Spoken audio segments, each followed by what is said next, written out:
Welcome to simply Shenba. இன்றைக்கி நம்ம மணத்தக்காளி கீரையோட காயை வச்சு நம்ம குழம்பு செய்யலாங்க.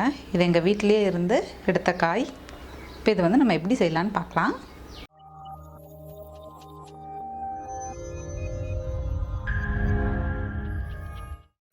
ஒரு ஜார் எடுத்துக்கோம்.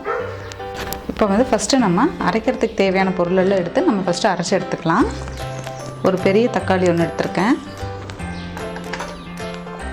அது கூடவே பார்த்திங்கன்னா கொஞ்சம் சோம்பு,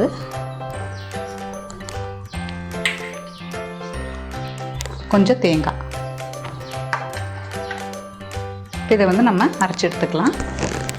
அதுக்கு முன்னாடி சிம்பிளி ஷென்பா சேனலை சப்ஸ்கிரைப் பண்ணாதவங்க சப்ஸ்கிரைப் பண்ணுங்கள். கூடவே பெல் பட்டனையும் ப்ரெஸ் பண்ணுங்கள். இப்போ நம்ம இதை அரைச்சி எடுத்தாச்சு. இப்போ நம்ம இதை எப்படி செய்யலான்னு பார்க்கலாம் வாங்க. அடுப்பில் ஒரு கடாயை வச்சு எண்ணெய் ஊற்றிருக்கேன். எண்ணெய் சூடாகட்டும். சூடானது நம்ம கடுகு போட்டுக்கலாம். கடுகு ஆட் பண்ணிக்கலாம்.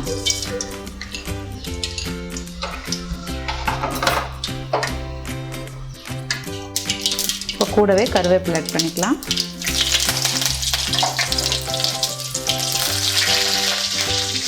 அது கூட மணத்தக்காளி கீரையோட காய் அதையும் ஆட் பண்ணிக்கலாம். இது வெடிக்கும், அதனால மூடி வச்சிடலாம்.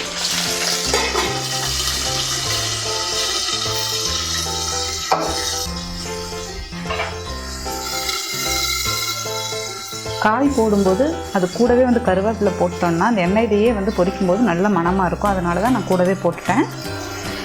இப்போ பார்க்கலாம்.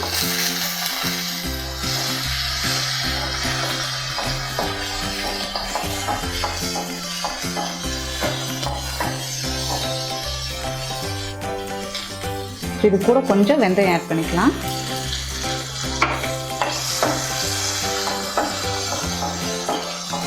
ஃபஸ்ட்டே வெந்தயம் போட்டோன்னா அது கரிஞ்ச மாதிரி ஆகிடும்.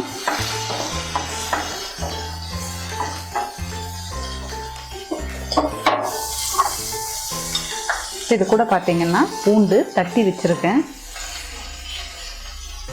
இது கட் பண்ணி போட்டால் அதோட மனம் வேறு மாதிரி இருக்கும். இப்போ தட்டி போடும்போது தான் நல்லா இருக்கும்.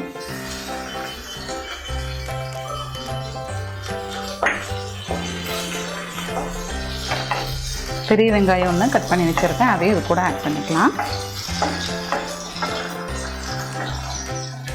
இது எல்லாமே நல்லா வணங்கட்டும்.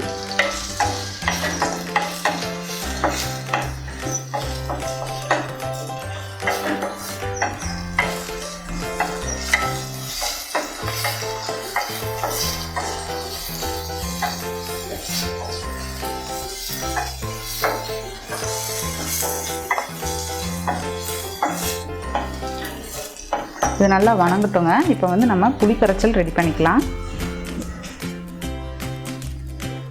இப்போ பார்த்தீங்கன்னா ஒரு லெமன் சைஸ் புளியை நான் கரைச்சி வச்சுருக்கேன். இப்போ இது கூடவே நம்ம மிளகாய் தூள் ஆட் பண்ணிக்கலாம். காரத்துக்கு ஏற்ற மாதிரி ஆட் பண்ணிக்கோங்க. நான் 1.5 ஸ்பூன் ஆட் பண்ணுறேன்.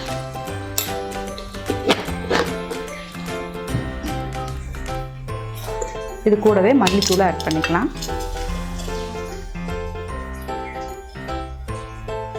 ஒரு ஸ்பூன். இப்போ நல்லா மிக்ஸ் பண்ணி வச்சிடலாம்.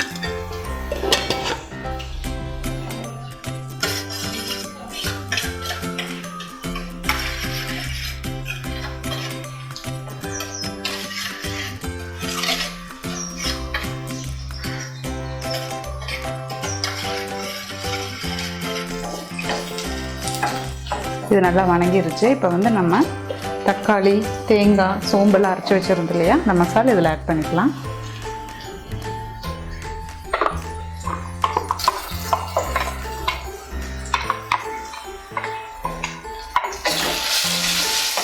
இதுவும் எண்ணெயில் வணங்கட்டும். ஏன்னா நம்ம எல்லாம் பச்சையாக தான் அரைச்சிருக்கோம்.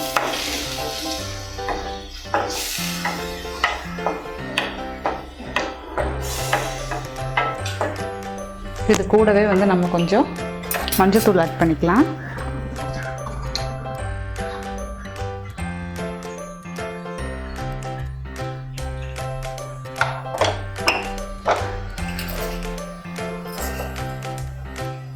கூடவே உப்பு ஆட் பண்ணிக்கலாம்.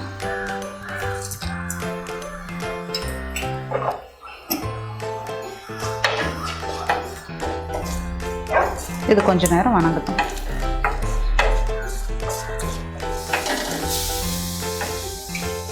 இப்போ வந்து நம்ம புளி, மிளகாய்த்தூள், மல்லித்தூள் மிக்ஸ் பண்ணி வச்சுருக்கோம் இல்லையா, அது இதில் ஆட் பண்ணிக்கலாம்.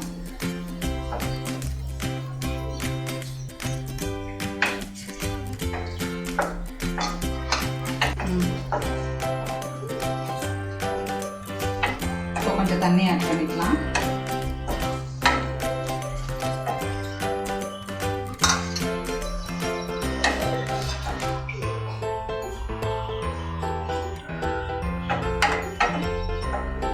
அவ்வளோதான், நல்லா கொதிக்கட்டுங்க. குழம்பு நல்லா கொதிச்சிருச்சு. இப்போ வந்து நம்ம பெருங்காயத்தூள் கொஞ்சம் ஆட் பண்ணிக்கலாம். கட்டி பெருங்காயமாக இருந்தால் நம்ம எண்ணெயில் வணக்கும் போது ஆட் பண்ணலாம். நான் வந்து பெருங்காயத்தூள் தான் ஆட் பண்ணுறேன். நல்லா இப்போ ஆட் பண்ணிக்கலாம்.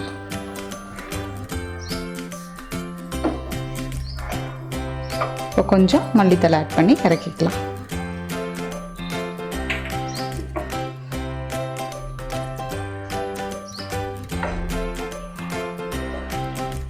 அவ்வளோதான், சுக்குட்டிக்காய் குழம்பு ரெடி ஆகிடுச்சு.